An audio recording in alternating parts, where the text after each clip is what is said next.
खिताबत वजद में आए तो फिर हथियार बन जाए, कभी खंजर कभी नेजा कभी तलवार बन जाए। और खिताबत की ये गुलअफशानी मुसल्लम है जमाने पर, ये नज्जाशी के आगे जाफर तैयार बन जाए। आइए हजरत गिरामी कद्र, मैं बिना किसी ताखीर के हजरत वाला से बड़े अदब एहतराम के साथ दरखास्त करूंगा कि हजरत वाला अपने मवाइज़ हसना से हम सामईन को महसूस फरमाएं।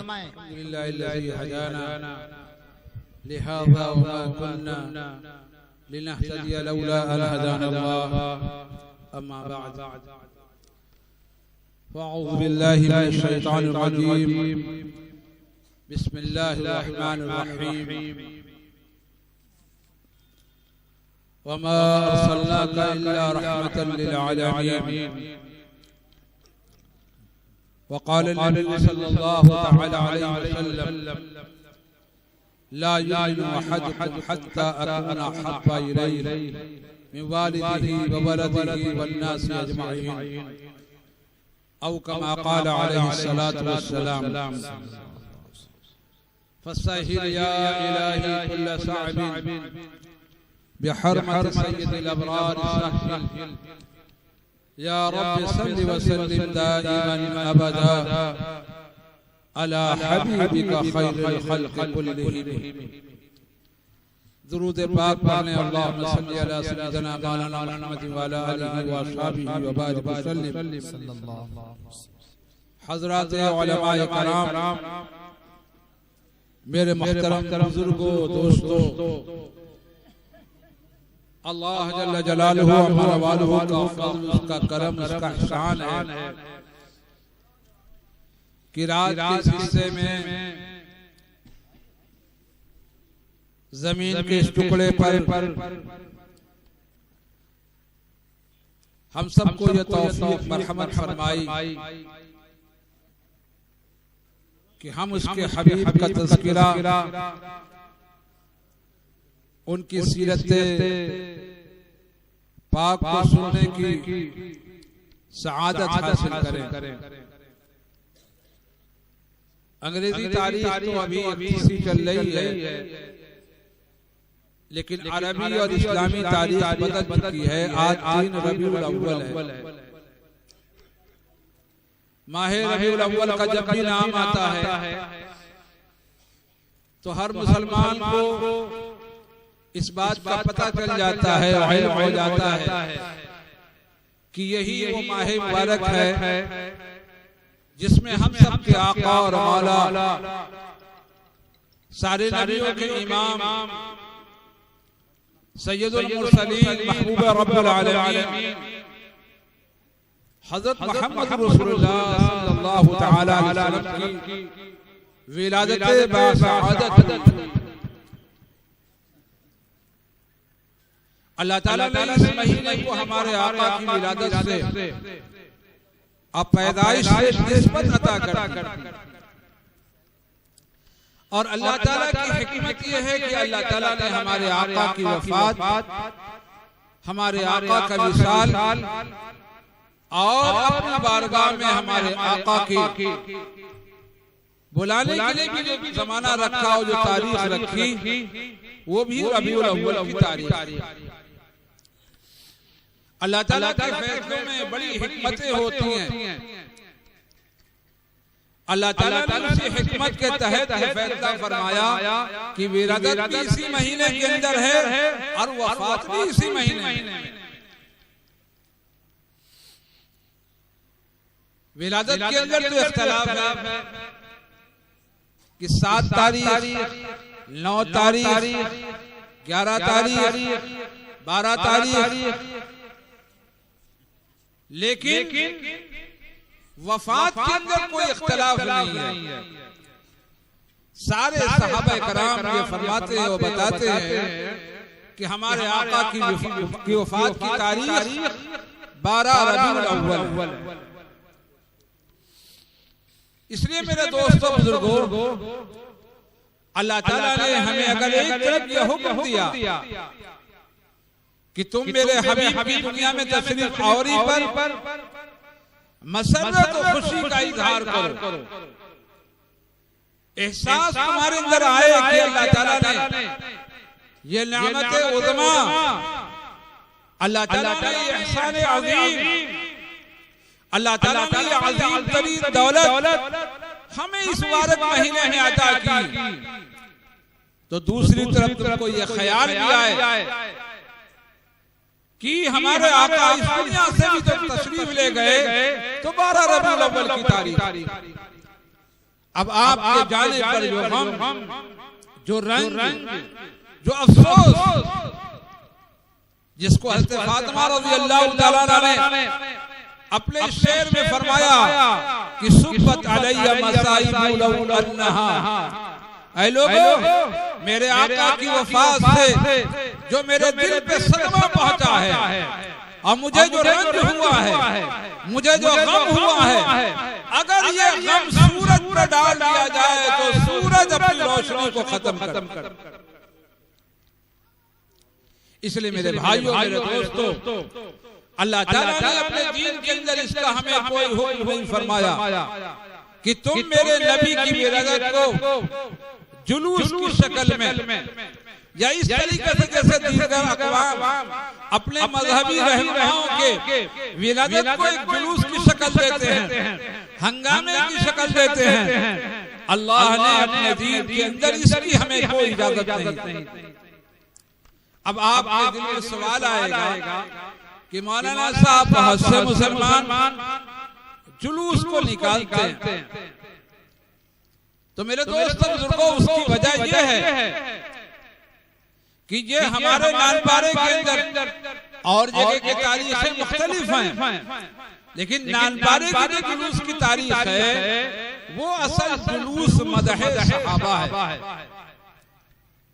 इसलिए कि इस रुए जमीन पर ऐसे बदनसीब भी लोग रहते हैं जो सहाबा इकराम के अंदर उनकी ये हिम्मत तो नहीं पड़ी कि आका की जात में कोई नक्श निकाले, कोई ऐब निकाले, कोई कमी निकाले, ये उनसे जुर्रत नहीं हुई और हिम्मत नहीं हुई, तो उन बदनसीबों ने ये हरकत की कि सहाबा इकराम के नक्श को, कमी को और आपके मुशाजरात को और वाक़यात को रंग दे दे करके और उन्होंने दिलों में मैल पैदा किया, जिसकी वजह से इमाम अहले सुन्नत हज़रत मौलाना अब्दुल शकूर साहब रहमतुल्लाह अलैह जब नानपारा तशरीफ लाए तो यहाँ भी वो मंजर देखा। हालांकि हजरत का वतन तो असल काकोरी है, लेकिन जब हजरत लखनऊ तशरीफ लाए तो लखनऊ का हाल यह था कि जैसे कहते हैं छोटा ईरान। वहां जिस तरह शियत थी, राफियत थी, जिस तरीके से हज़रत मुआविया रज़ियल्लाहु तआला अन्हु के शान में गुस्ताखी और बेअदबी की, उनके मजलिसों के अंदर तबर्रा और हर तरह की गंदी हरकतें थी, तो इमाम अहले सुन्नत रहमतुल्लाह अलैह ने फरमाया कि अगर तुम मेरे सहाबा की कदर करोगे तो हम सहाबा इकराम की मदह करेंगे। इसलिए कि हमारे रब ने कुरान में सहाबा की तारीफ की है, हमारे अल्लाह ने अपने पाक कलाम में इस बात की गवाही दी है कि ऐ मेरे बंदो पूरी दुनिया के अंदर इसका इजहार करो, इसका ऐलान करो कि सहाबा इकराम वो मुक़द्दस जमात है जो हमारे आका के सबसे पहले उम्मती हैं और जिनका ये खास मकाम है। इसलिए जब हम उनका नाम लेते हैं तो रज़ियल्लाहु अन्हु कहते हैं कि अल्लाह ने कुरान में रज़ियल्लाहु अन्हु का लक़ब उन्हीं को मरहमत फरमाया। तो असल में इस मौके से जाहिर बात है कोई तारीख होनी चाहिए, तो हजरत ने रबीउल अव्वल की तारीख बताई। बहुत सी जगह पहली तारीख, 2 तारीख, 3 तारीख, 9 तारीख। हम लोगों के नानपारे के अंदर 12 तारीख हो जाती है क्योंकि जुलूस रात में निकलता है और तारीख की शुरुआत मगरिब के बाद से हो जाती है, तो 12 रबीउल अव्वल गोया रात भी 12 रबीउल अव्वल है और दिन भी 12 रबीउल अव्वल। इसलिए मेरा दोस्तों बुजुर्गों जब भी शिरकत करें तो इस नियत से करें ये जुलूस मदह सहाबा कि हज़रात सहाबा इकराम की मनक़बत, उनकी तारीफ, उनकी तौसीफ, उसके अशार पढ़े जाएंगे और हमारे आका की तो शान अल्लाह ताला ने ऐसी बुलंद व बाला रखी है कि अल्लाह ताला ने ज़ाहिरी चीजों का उसको कोई सबब नहीं बनाया। अल्लाह खुद फरमाता है कि मेरे हबीब तो वो हैं कि आपकी तारीफ कुरान के अंदर है, आपकी तारीफ आसमानों के ऊपर है, आपकी तारीफ जो है अर्श आज़म के ऊपर है, आपकी तारीफ कायनात के ज़र्रे ज़र्रे के अंदर और खित्ते खित्ते के अंदर, इलाके इलाके के अंदर मेरे हबीब जब दुनिया में तशरीफ लाए हैं तो इंसान क्या, मैंने फरिश्तों का हुजूम भेजा है और मलाइका को हुजूम। इसलिए हमें अल्लाह ताला ने हकीकी जो हमारे आका की दौलत है वो हमें बतलाई और समझाई। हकीकी दौलत क्या है? आपकी जात से मोहब्बत ईमान का जुज़ है, अज़मत ईमान का हिस्सा है, दीगर वो तमाम फज़ाइल जो कुरान करीम में हमारे आका की ज़ात के साथ हैं। हर एक ईमान वाले को यह हुक्म है कि तुम उन आयात पर ईमान लाओ और उसी तरीके से अल्लाह के हबीब के अज़मत को अपने क़ल्ब में पैदा करो जिस तरह मेरा हुक्म। क्योंकि अगर अज़मत नहीं होगी तो इताअत नहीं। लेकिन असल अल्लाह ताला ने क्या बात फरमाई कि सिर्फ अज़मत तक के ये बात रहो कि हम आका पर ईमान ले आए, आका के फज़ाइल को, आपके महासिन को, आपके कमालात को, आपकी शान को हम दिन और रात जिक्र करें, लेकिन अल्लाह के नबी की शरीयत पर अमल न करें। अगर ऐसी हरकत होती है तो ये सबसे बड़े खसारे की। इसलिए हमें आका की जात पर ईमान लाने के साथ साथ आपकी शरीयत के एक एक हुक्म को अपनी जिंदगी में उतारना, अपने सीने में महफूज रखना। हमारा कोई अमल ऐसा न हो कि हमारे आका की गुलामी के खिलाफ। दिन हो या रात हो, सुबह हो या शाम हो, अमीरी हो या गरीबी हो, बादशाही हो या फकीरी हो, मुसाफिर हो या मुकीम हो, अरबी हो या अजमी हो, कोई किसी हाल में हो, अल्लाह ने हमें आजाद नहीं किया। हमें ये बताया, ए मेरे बंदो, तुम मेरे बंदे हो, इसलिए बंदगी फर्ज है और तुम मेरे हबीब के उम्मती हो, इसलिए उनकी गुलामी भी तुम्हारे पर फर्ज है। अतीउल्लाह व रसूल, अल्लाह की इताअत करो और अल्लाह फरमाता है मेरे रसूल की इताअत, मेरे हबीब की इताअत करो। मेरा भी कहना मानो, मेरे नबी का कहना मानो। व मन युतिअ रसूल फक़द अता अल्लाह, जो रसूल की इताअत करेगा वो अल्लाह की इताअत। इसलिए हमारे लिए दोनों चीजें फर्ज हैं, दोनों चीजें लाजिम हैं, दोनों चीजें अहम हैं, दोनों चीजों में हमें जमना है। अल्लाह का भी हक अदा करना है और अल्लाह के हबीब का भी हक अदा करना है। हमारी नजर दोनों हस्तियों पर हो, दोनों जातों पर हो। अल्लाह हमारा खालिक है, लेकिन अल्लाह की मखलूक में सबसे आला मकाम, सबसे अरफा मकाम, सबसे मुअज़्ज़म मकाम अल्लाह ने पूरी कायनात में जिब्रील से कहा, ऐलान कर दो और बता दो कि तुमने पूरी कायनात का मुआयना किया है, तमाम आलमों को देखा है, तमाम जमीन को देखा है, तमाम आसमानों को देखा है। बता दो कि अल्लाह के गोया पैगाम दे रहा है कि मैंने अपने हबीब से बढ़कर कोई हस्ती नहीं पैदा। दानिस्ता मुसव्विर ने कलम तोड़ दिया। अल्लाह ने अपने हबीब को तखलीक फरमाने के बाद आपको जो सूरत पर हमद फरमाई, आपको जो सीरत पर हमद फरमाई, अल्लाह ने जो आपकी आंखें बनाई, अल्लाह ने जो अपने हबीब के जिस्म का एक एक अज़ू बनाया, इस तरह वो शानदार है कि अल्लाह ने फरमाया कि अब मेरे हबीब आपकी पैदाइश के बाद मैं दुनिया में किसी अपने बंदे को ये शक्ल और सूरत नहीं अता करूंगा। आप आखिर भी हैं और आप अव्वल। इसलिए मेरे दोस्तों, हमारे आका के मोजज़ात सारी दुनिया के इंसानों के पसीने से बू आती है, महक आती है, लेकिन अल्लाह ने हमारे आका की शान ये दी कि हमारे आका की पसीने से ऐसी खुशबू सहाबियात फरमाती हैं, सहाबा फरमाते हैं कि सरकार के जिस्म अतहर पर जब हम पसीने की बूंदों को देखते तो शीशी ले जाते और उन कतरात को अपनी शीशियों में रखते, और जब हमें हाजत होती और हमारा दिल चाहता सरकार के पसीने को अपने कपड़ों पे लगाते, हमारे कपड़े महकने। हमारे आका की शान ये थी कि मदीने की जिस गली से आप गुजर जाते वो गलियां महकती, खुशबुएं देती थी कि ओ आने वाले, पता भी तुम्हें है इन गलियों से कौन गया है, इन रास्तों से कौन गुजरा है, किसकी तशरीफ आवरी हुई है। अल्लाह ये दिखलाता था कि मेरे हबीब जो वो हैं कि जमीन के जिस टुकड़े पे कदम रखते हैं उन रास्तों को हम खुशबूदार बना देते। सहाबा गवाही देते हैं हमारे आका की अजमत का ये हाल था कि हमने आपके जिस्म अतहर पर कभी किसी मक्खी को बैठते नहीं।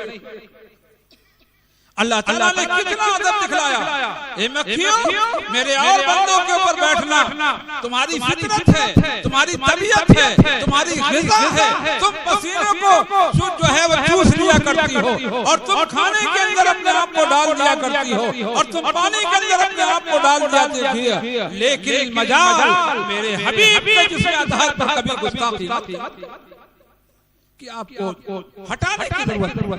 अल्लाह ने मेरे दोस्तों हमारे आका को कैसे कैसे मकामात अता किए, कैसे कैसे अल्लाह ताला ने वजाहत की है कि मुस्तकिल उलमा ने किताबें लिखी हैं, रसाइल लिखे हैं, उन हदीस को जो अल्लाह के हबीब की शान में उलमा ने नकल किए हैं उनको हमें बार बार सुनना चाहिए ताकि हम दुनिया को बता सकें हमारे आका का मकाम ये है, हमारे आका का रुतबा ये है, हम किस हस्ती के कलमे को पढ़ने वाले हैं। हमने गुलामी ऐसी हस्ती की अख्तियार की है जिससे बढ़ के कोई इस कायनात में आका है ही नहीं। दुनिया में अगर किसी को आप कह दें तू मेरा गुलाम है तो बुरा मान जाए, गुस्ताखी करने लगे, कहेगा आपकी मिजाज, आप मुझे नौकर तो कह सकते, मुलाजिम तो कह सकते, लेकिन ये नहीं कह सकते कि तुम मेरे गुलाम। लेकिन हमारे आका की शान क्या है कि दुनिया के बड़े बड़े बादशाह, दुनिया के बड़े बड़े सलातीन, दुनिया के बड़े बड़े हुक्मरान इसकी तमन्ना करते हैं, दुआएं करते हैं, आरज़ूएं करते हैं, तमन्नाएं करते हैं, मेरे मौला मुझे अपने हबीब का गुलाम बना। अल्लाह सिद्दीक़ अकबर अपने को गुलाम कहते हैं, फारूक आज़म अपने को गुलाम कहते हैं, उस्मान गनी अपने को गुलाम कहते हैं, अली मुर्तज़ा अपने को गुलाम कहते हैं, सहाबा कराम अपने को गुलाम करते हैं, और आज भी अल्लाह के हबीब का हर सच्चा उम्मती यही आरज़ू करता है मेरे अल्लाह मुझे तो अपने गुलामों में शामिल। मेरे दोस्तों हमारे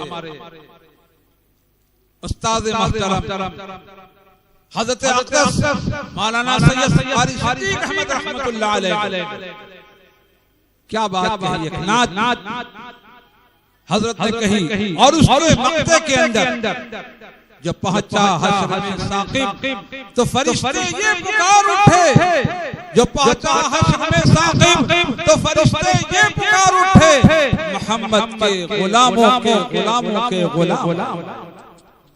मेरे दोस्तों ये निस्बत है, ये आरज़ू है कि अल्लाह मैदान क़यामत के अंदर हमें अपने हबीब का गुलाम कह के पुकारे और उनके कदमों में पहुंचा दे। ये आरज़ू हमारी, ये तमन्ना हमारी। इसलिए मेरे दोस्तों भाइयों अल्लाह के हबीब की अज़मत पर, आपकी खुसूसियात पर, आपकी मौजिज़ात पर अल्लाह ताला ने क्या कुछ किया कि हमारे आका की उंगली है और ताकत अल्लाह। ये चांद जो 4.5 लाख किलोमीटर की दूरी पर है, हमारे आका ने मक्के मुकर्रमा के अंदर अभी 20-25 साल पहले पहाड़ के टुकड़े की वो चट्टान मौजूद थी, इस पर खड़े होकर हमारे आका ने शहादत की उंगली उठाई और चांद के टुकड़े हो। क्या अल्लाह ने दिखलाया? उंगली मेरे हबीब की है, लेकिन इसके पीछे ताकत मेरी। मेरे हबीब अगर उंगली उठा दे तो चांद के 2 टुकड़े हो जाएंगे। और करके आपने वाक़े शक्कुल कमर मशहूर है। अल्लाह ताला ने कुरान करीम के अंदर इसका जिक्र फरमाया है कि अल्लाह के हबीब ने इस तरीके से उंगली उठाई और चांद 2 टुकड़े हो गए। 3000 सहाबा कराम की जमात का लश्कर अल्लाह के रास्ते के अंदर है। सारा खाना सारा पानी खत्म हो गया, मुश्किलें सूख गए। सहाबा कराम जो है वो प्यास से बेताब हो गए और चारों तरफ से आवाज आने लगी, अलतश अलतश, ऐ अल्लाह के हबीब प्यास प्यास प्यास। मक्के की गर्मी, अरब की गर्मी। सरकार ने फरमाया अच्छा। फिर फरमाया तुम्हारे मशकेज़ों में कुछ पानी है? सहाबा ने अर्ज किया अल्लाह के हबीब हमने तो उंडेल कर सारा पानी ले लिया। फरमाया देखो कुछ कतरे हैं उसके अंदर। तो सहाबा ने अपने मशकेज़े अपने बर्तन उठाए और थोड़े थोड़े से कतरे पानी हो करके एक प्याले में जमा किया। एक प्याले में पानी यूं जमा हुआ, हमारे आका ने अपने दस्ते अक़दस को उसमें डाला और पंजे के बल अंगूठे के बल उस प्याले और बर्तन में आपने अपने हाथ को रखा। फिर अल्लाह ने आपकी उंगलियों से चश्मे जारी, पानी लबालब पानी लबालब। अब सहाबा इकराम पीते जा रहे हैं और अपनी जो है साथियों को पिलाते जा रहे हैं, हत्ता कि अपने जानवरों को पिलाते जा रहे हैं। और उसी रात में एक सहाबी को गुस्ल की हाजत हो गई तो आपने फरमाया अरे भाई तुम्हारा एक साथी वो है, उसे नहला भी दो। चुनांचे 3000 के मजमे ने पानी पिया, बर्तनों को भरा, सैराब हो गए। जब बिल्कुल सब ने कहा अल्लाह के हबीब सारी हाजत पूरी हो गई, हमारे आका ने अपने हाथ को उठाया, चश्मा पहना। मेरे भाइयों, आका की कौन कौन सी अदाओं को और आपके कौन कौन से मौजज़ात को जिक्र किया जाए। अल्लामा इब्न क़य्यिम रहमतुल्लाह ने लिखा है अल्लाह ने अपने हबीब को कमो बेश 3000 मौजज़ात अता किए। एक दो नहीं, ये मौके दिए। वो मक्के वालों देख लो, वो मदीने वालों देख लो, वो बदर वालों देख लो, वो हज वालों देख लो, वो हुनैन वालों देख लो, वो तबूक वालों देख लो, वो बाजार वालों देख लो। और अल्लाह के हबीब जिधर जिधर से तशरीफ ले गए दोस्तों, इब्तिदा से लेकर के इंतहा तक अल्लाह ने हजारों मौजज़ात दिखाए कि दुनिया उसकी नजीर पेश करने से खास। तो एक तरफ हमारे आका का ये मकाम, इसका हमें ध्यान हो, इसका हमें इस्तेहज़ार हो, ये हमारी नजरों के सामने हमेशा हो। इसलिए जब भी हम अपने आका का नामे नामी लें तो हमें अल्लाह का हुक्म है ईमान वालो जब भी मेरे महबूब का नाम लो दुरूद पढ़ो। इसलिए जब सरकार का नाम आए तो हम उसके साथ सल्लल्लाहु अलैहि वसल्लम ये मुख्तसर दुरूद। इसलिए मजलिस के शुरू में दुरूद पढ़वा दिया जाता है कि कभी बात की रवानी के अंदर आदमी सरकार के ऊपर मुकम्मल दरूद न पढ़ सके तो कम से कम हमारी मजलिस खाली न हो कि मजलिस की इब्तिदा में दरूद पढ़ दिया गया ताकि हम में से कोई आदमी महरूम। लेकिन मेरे दोस्तों, मेरे भाइयों, इसलिए हम दुनिया के तमाम लोगों से कहते हैं कि जब भी हमारे आका का नाम लो तो एहतराम के साथ। बहुत से लोग जैसे लफ्ज़ मोहम्मदन कहते हैं, ये बेअदबी का लफ्ज़ है। ये हमारे दुश्मनों ने, ईसाइयों और अंग्रेजों ने इसको इजाद किया। हमारी जिम्मेदारी है। बहुत से मुसलमान भोलेपन के अंदर कह देते हैं ये मोहम्मदन आबादी है, ये मोहम्मदन महल्ला है, ये मोहम्मदन का कारखाना है। कोई बात मेरे दोस्त बुजुर्गों, नहीं, कोई आदमी कहे अगर वो मुसलमान है तो उसे बताओ कि नहीं, हमारे आका का नाम बड़ी अजमत से लिया जाता है, हमारा नाम मुसलमान है, हम मुस्लिम हैं, हमारा जो अल्लाह है। इसलिए हमारे बुजुर्गों ने हमारे बोर्ड का जो नाम रखा है वो मुस्लिम पर्सनल लॉ बोर्ड है कि हम मुसलमानों का यही इदारा है। हमारे आइली कानून, हमारे खानदानी कानून, हमारे माशरती कानून, इसका ताल्लुक है इस खास तंजीम के साथ। हम मुस्लिम हैं, अल्लाह ताला ने कुरान पाक के अंदर हमारा नाम मुसलमान रखा है जो है, इसलिए हम जब भी कहेंगे मुस्लिम महल्ला, मुस्लिम बस्ती है, मुस्लिम इलाका है, और मोहम्मदन का लफ्ज नहीं कहा जाएगा। ये हमारे आका की नामे नामी के साथ बेअदबी। चुनांचे हिंदुस्तान की पार्लियामेंट के अंदर बहस, तस्करा चल रहा था। एक गैर मुस्लिम मेंबर पार्लियामेंट ने लफ्ज मोहम्मदन कहा। उस वक्त स्पीकर की कुर्सी पे एक खातून बैठी हुई थी, लेकिन बहरहाल वो इल्मी खानदान से ताल्लुक रखती थी। क्या उसने कहा, मिस्टर जेटली आप अपने लफ्ज को वापस लीजिए। कहने लगे क्यों? कहने लगे हमारा नाम मुसलमान है, मुस्लिम कह के खिताब करिएगा, मोहम्मदन कह के नहीं। और फिर उसके बाद कहा रिकॉर्ड से इसको खत्म करो, मोहम्मदन नहीं लिखा जाएगा। पार्लियामेंट की कारगुजारी में लफ्ज मोहम्मदन नहीं लिखा जाएगा, पार्लियामेंट की कारगुजारी के अंदर मुस्लिम लिखा जाएगा। हमारे से जो गुफ्तगू करनी हो वो मुस्लिम कह के कहना, मोहम्मदन कह के नहीं। मेरे भाइयों, हम भी माशरे में रहते, बहुत से लोग भूले भटके हुए नहीं जानते। हमें बताना, हमें समझाना। इसलिए उलमा ने लिखा है आकाए दो आलम सल्लल्लाहु तआला अलैहि वसल्लम के नामे नामी के साथ अलकाब का लगाना मुस्तहब है। जितने लक़बों के साथ हम अपने आका को याद करेंगे अल्लाह खुश होगा। यही वजह है कि अल्लाह ताला ने हमें अदब दिया है कि तुम अपने बाप का नाम मत लो, अपनी माँ का नाम मत लो। उसकी जगह अल्लाह ने और कुरान ने हमें अब और उम का लफ्ज दिया। अब्बी कहो, अब्बा कहो, ये सही है।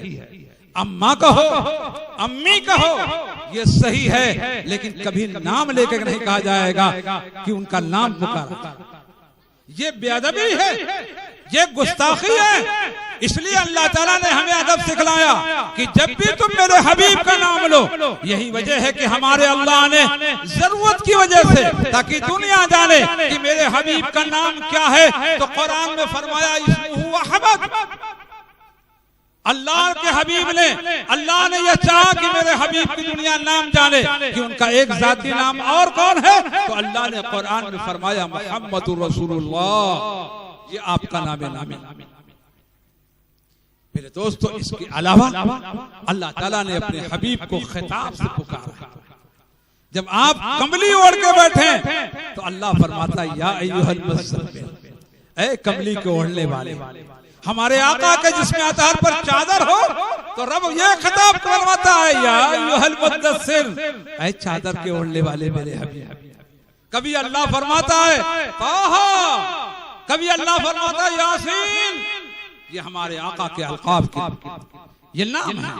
तो दोस्तों बुजुर्गों, हाशमी आपका नाम है, यासीन आपका नाम है, बशीर आपका नाम है, नजीर आपका नाम है, सिराज आपका नाम है, मुनीर आपका नाम है, राफे आपका नाम है, शाफे आपका नाम है। आप देखते चले जाएंगे, अल्लाह आपको ले जाए अपने हबीब की मस्जिद पाक के अंदर, जिसका मस्जिद शरीफ कहा जाता है। तो आप जब वहाँ क़िबले की तरफ देखेंगे तो सरकार के 99 सिफाती नाम दीवार पे लिखे हुए। उन नामों को पढ़ते रहिए। ये सरकार का रौज़ा है, ये सामने ये मस्जिद का हिस्सा है, अंदरून का तौसी हुई है, जो हजरत उस्मान रज़ी अल्लाह तआला अन्हु ने बाद में तौसी की। वरना असल जो मस्जिद है वो जब खत्म होती है तो हमारे सरकार के रौज़े के बिल्कुल सामने खत्म, उसके आगे की सफ़े हैं चंद, और उसके आगे फिर किसी ने हिम्मत नहीं की। सऊदिया के हुक्मरानों ने जो तौसी की है वो पीछे की तरफ, आगे करना बेअदबी। इसलिए कि ये तो हक अल्लाह के हबीब के दामाद का था, जिनका अल्लाह ने खास मकाम रखा है।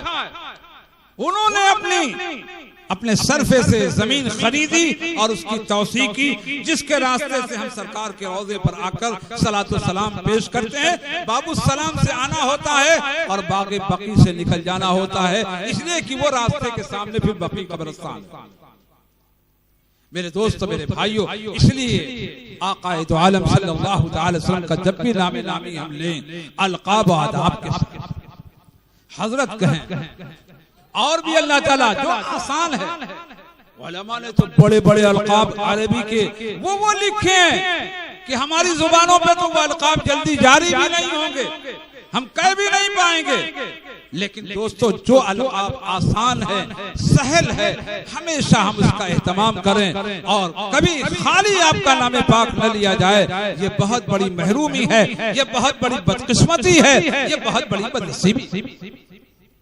तो मेरे दोस्तों, अल्लाह के हबीब की जात के साथ हमें एक वालिहाना इश्क हो, और फिर उसके बाद हमारे आका ने जो अपनी शरीयत हमको अता फरमाई, जिसके खातिर अल्लाह ने अपने हबीब को दुनिया में भेजा, मबूस फरमाया, वो मकसद क्या है, वो असल चीज है कि मैंने तो अपने हबीब को जो मकाम अता कर दिया, कयामत तक तुम सुन के फजाइल को सुनते रहोगे, लेकिन मैंने तुमको क्यों भेजा है दुनिया के अंदर, ये भी याद। और वो ये चीज है अल्लाह के हबीब की शरीयत को अपने दिलों के अंदर इस तरह जगह देना कि हर हाल में हमारी ये फिक्र हो कि हमारे किसी अमल से हमारे आका की रूह पाक को तकलीफ नहीं, नाराजगी ना हो। हमें जो अपना दीन दे गए, हमें जो अपनी सुन्नत दे गए, हमें जो अपनी शरीयत दे गए, हमें जो अपने अमाल दे गए, हमें जो अपनी नूरानी जिंदगी दे गए, कयामत तक के लिए यह अहद करके जाइए, इसी के खातिर ये जलसे होते हैं। ये हमारे हाजी मजीब साहब माशाअल्लाह ये अपने रुफका के साथ, अपने साथियों के साथ कितनी मेहनत करते हैं कि देख के रश आता। अल्लाह एक हाजी अब्दुल मुजीब नहीं, अल्लाह ताला कई हमारे शहर में ऐसे दीवाने पैदा कर दे जो महल्ला महल्ला आका की मजलिस को मुनाकिद करें, ताकि गलियों गलियों में शायराओं चौराहों के ऊपर सरकार की सूरत और सीरत सुनाई जाए और शरीयत बताई जाए। हमारे अंदर से गुमराही निकले, हमारे अंदर से बेदीनी निकले, हमारे अंदर से रस्म व रवाज निकले और हम सुन्नत और शरीयत पर कायम। इसके लिए दोस्तों ये जलसा महज हमारे उलमा हज़रत मौलाना इरफान साहब ज़िंदा मजदूर तशरीफ लाए हैं। कहाँ? देवबंद से, दारुल से तशरीफ लाए। कल के चले हुए देवबंद से सहारनपुर आए, सहारनपुर से नौचंदी पकड़ी, नौचंदी से लखनऊ पहुंचे, लखनऊ से मुस्तकिल सफर करके मेरे दोस्तों आपके दरमियान आ गए। कितनी बड़ी मुशक्कत है। हम लोग तो 15 मिनट में, 1 घंटे में, आधे घंटे में आ गए यहाँ, और हजरत मौलाना 24 घंटे का वक्त हुआ। सोचिए ये उलमा क्यों ज़हमत कर रहे हैं, क्यों मुशक्कत उठा रहे हैं, ताकि वो हक दीन हमें हासिल हो जाए और हमारा शैतान जो दुश्मन है वो नाकाम और नामुराद हो जाए। इस रूए जमीन पर अगर सिक्का चले तो अल्लाह के हबीब की शरीयत का, अगर नारा चले तो अल्लाह के नबी का अता किया हुआ, अगर अमल चले तो अल्लाह के नबी का पेश किया हुआ, सारी दुनिया से जुल्मत खत्म हो जाए और सारी दुनिया में हिदायत आ जाए। इसके लिए ये जलसे। इसलिए मेरे भाइयों, मेरे दोस्तों, दीन को सीने से लगाएं, दीन को सीने से, सुबह से लेकर शाम तक, शाम से लेकर सुबह तक, किसी हाल में हमारे रब ने हमें आजाद नहीं किया। दीन क्या है? दीन अल्लाह और उसके हबीब की गुलामी का नाम है। वो फरमा दे कि ये अमल करना है तो हमें अमल करना। मिसालें बहुत सी हैं, आप सुनते हैं कि नमाज की कितनी बड़ी फजीलत है, लेकिन अगर सूरज निकलने लगे तो क्या नमाज की फजीलत है? मना है कि नहीं, किसी को नमाज नहीं पढ़नी है, इस वक्त सज्जा करना नाजायज व हराम है। बड़ी इबादत है लेकिन उस वक्त नहीं पढ़ेंगे। रोजा कितनी बड़ी इबादत है कि अल्लाह ताला रोजे के बदले में फरमाएगा मैं इसका बदला हूं। अल्लाह फरमाएगा ए कुरान, ए रोजा तू सिफारिश कर, मैं तेरी सिफारिश को कबूल करूं। तो ये रोजा हमारे लिए सिफारिश करेगा। मेरे अल्लाह अपने इस बंदे को बख्श दीजिए कि इसने रोजा रख करके अपने आप को पूरे दिन भूखा प्यासा रखा, तेरी मोहब्बत। मेरे दोस्त बुजुर्गों, हज के जमाने में, हज के मसाइल में बताया जाता है कि जब हज की तारीख आ जाती है तो अल्लाह का क्या हुक्म होता है। अल्लाह के हबीब क्या फरमाते हैं, 8 तारीख को निकलो और मिना चले जाओ। अब तक के हरम में नमाज पढ़ते थे, वहां एक नमाज का सवाब 1 लाख गुना, 1 लाख गुना अल्लाह ताला अता कर रहा है अपने फजल से कि अब तक के तुमने नमाजें पढ़ी हैं अपनी मस्जिदों में, अब तक के तुमने नमाजें पढ़ी हैं जाओ मस्जिद के अंदर, अब तक के नमाज पढ़ी है तुमने अपने इलाके के अंदर, आज तुम मेरे घर में आए हो, यहाँ सवाब 27 नहीं, 25 नहीं, 500 नहीं, 25 जो है 1000 नहीं, यहाँ का सवाब तो 1 लाख गुना। लेकिन 1 लाख गुना अल्लाह कहता है छोड़ो और जाकर के मीना के मैदान में नमाज पढ़ो। अक्ल क्या कहेगी कि नहीं साहब चलो हरम में नमाज पढ़ेंगे, वहां तो 1 लाख गुना है। लेकिन अगर किसी ने ऐसा किया तो हज होगा उसका? नहीं होगा, नहीं होगा। ये गुलामी है। जब वो फरमाए कि मक्के में रहो तो मक्के में रहना है, और जब वो फरमाए कि मिना आ जाओ तो मिना पहुंचना है, और जब वो फरमाए अरफात पहुंच जाओ तो अरफात की तरफ दौड़ लगा देनी है। जब कहे यहाँ से चलो और मुज़दलिफे में रात गुजारो तो वहां पहुंच जाना है। कहे वापस चलो फिर मिना तो मिना में आ जाओ। क्या पता चला अपनी मर्जी कुछ नहीं, अपनी चाहत कुछ नहीं, अपना हिसाब कुछ नहीं। हम तो गुलाम हैं आकाए दो आलम सल्लल्लाहु ताला अलैहि वसल्लम के। सरकार जो फरमाएंगे वही करना, वही दीन है, वही अल्लाह की बारगाह में कबूलियत है, उसी में नहीं। इसलिए मेरे भाइयों, मेरे दोस्तों, बुजुर्गों, हर ईमान वाले अमल को कर, हर भलाई पे चलना ये अल्लाह के हबीब का हुक्म है, और बुराई से अपने आप को बचाना ये आपने फरमाया कि अपने आप को बुराई से, तौहीद पे जमना, शिर्क को छोड़ना, नमाज को कायम करना, नमाज कज़ा ना हो इसकी पूरी फिक्र करना। इसलिए अल्लाह के हबीब ने हमें तालीम दी।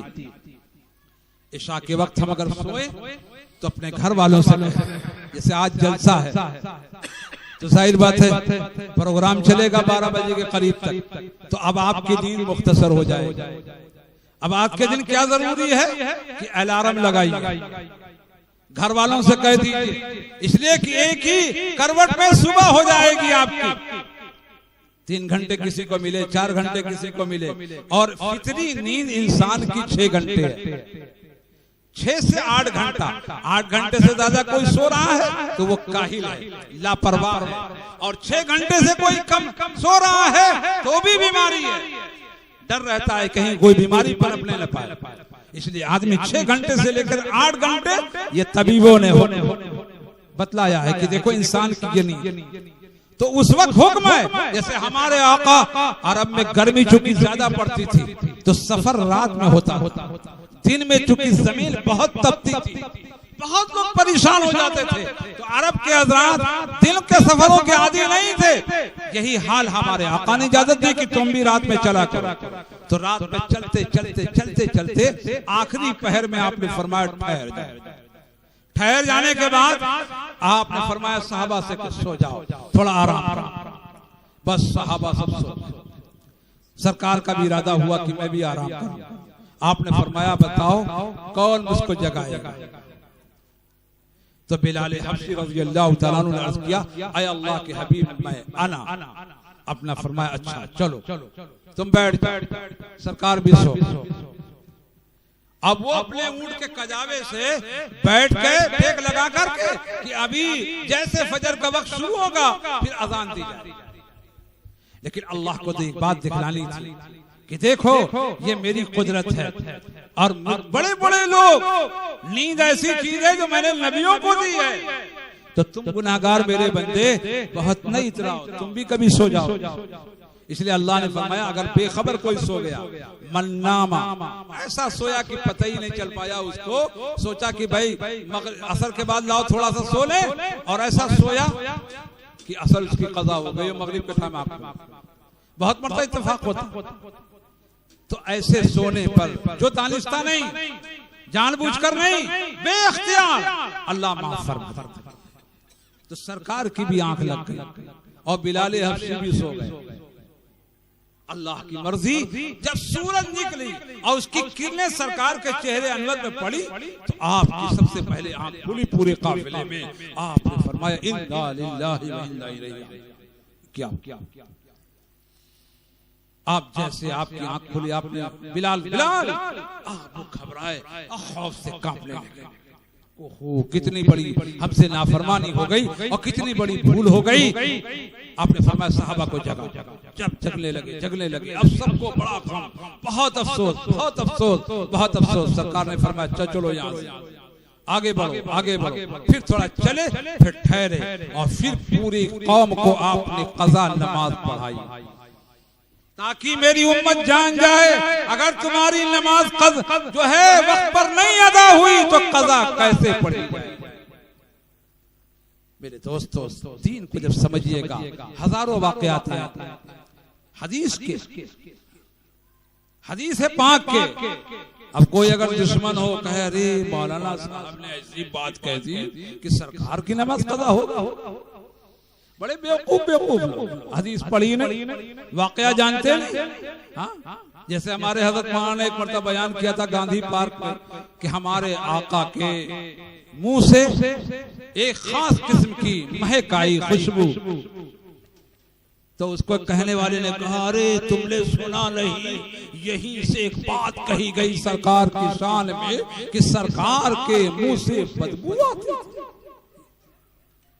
क्या कहा जाए ऐसे लोग, इधर की बात उधर। अरे तुमने नहीं जाना कि जब एक कोई चीज आप इलायची खाएंगे तो इलायची के महक आएगी, आप उसकी जगह सौंफ खाएंगे तो सौंफ की महक आएगी, आप शहद पिएंगे तो शहद की महक आएगी। सरकार ने उस दिन अपने घर के अंदर शहद को इस्तेमाल फरमाया था, तो शहद की जो खास महक होती है उसका जिक्र किया गया, उसको कुरान भी कह रहा है और उसको तुम कुछ बता रहे। अल्लाह ऐसे लोगों को अकल अता फरमाए जो उलमाए हक से दूर रखते हैं। अरे अल्लाह के बंदो, जो बात कहो मुकम्मल कहो, हक कहो, सच कहो, ताकि दुनिया इत्तबा करे, पैरवी करे। अरे दुनिया में तुम सारी दुनिया में लोग दूर तो कर ही रहे इस्लाम से, तुम भी अल्लाह के उन बंदों को जो सच्चे अल्लाह के दीन से जुड़े हुए हैं दुनिया को ये बताते हो ये सरकार को नहीं मानते, ये अल्लाह के हबीब का कलमा नहीं पढ़ते। अरे इतना बड़ा सफेद झूठ।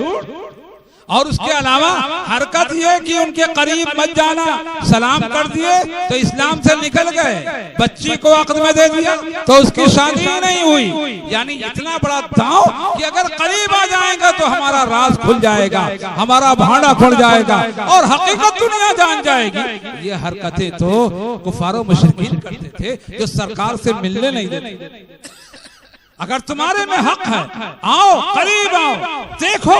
अल्लाह ने आंखें दी हैं देखने के लिए, अल्लाह ने अक्ल दी है फैसले के लिए, अल्लाह ने दिल दिया है हक और बातिल को जानने के लिए। आपको हक पहुंचता है, कोई भी बात आपके दिल में कोई शुबह की शक्ल में आए, आप उलमा से दरियाफ्त करिए। हमारी जिम्मेदारी है, ये हमारे फर्ज मनसबी के अंदर है। अल्लाह ने हमें ये हुक्म फरमाया है कि अगर कोई अल्लाह का बंदा तुमसे दीन के बारे में सवाल करो, उसका जवाब का देना अगर तुम्हारे पास इल्म है तो देना उसका फर्ज है, फर्ज उसको बताना।